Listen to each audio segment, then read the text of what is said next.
same thing in my thing. It says we will give an honest review. That's the beginning Yep. before we even ask for payment.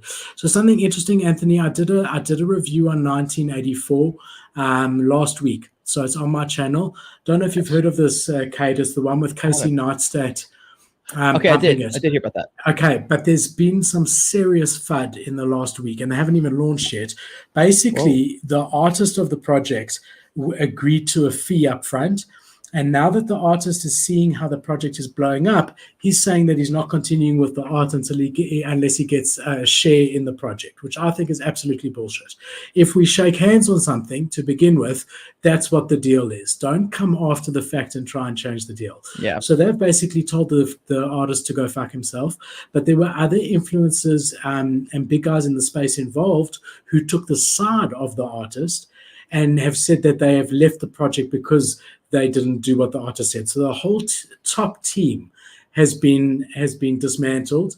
The Wow. CEO is still the same. They raised, I think it was $500,000 in capital beforehand. They had proper billboards in New York. They did that professional video, and they've really spent quite a bit on marketing up front. So it's going to be interesting to see what this drama that they're having, what effect it's going to have. But they basically said we're going to hire a new artist, and we'll sort the rest out afterwards. So that's the Yeah. that's the alpha That's there. that's a pretty classic thing that happens in that area of New York and the media industry over there is someone will sign up originally, like the Call Her Daddy podcast. I don't know if you know this podcast. They were bought by Barstool Sports. And because they've given a little bit more of a platform, they had a little bit higher chance of being picked up. And essentially, they just climbed the ranks really fast, went from number 20,000 podcast to like number 20. And they were like, oh shit. And so these people came up, they're like, hey, you guys should be getting paid way more money. You're only getting 70K a year. That's so much bullshit. You guys are number 20 in the world.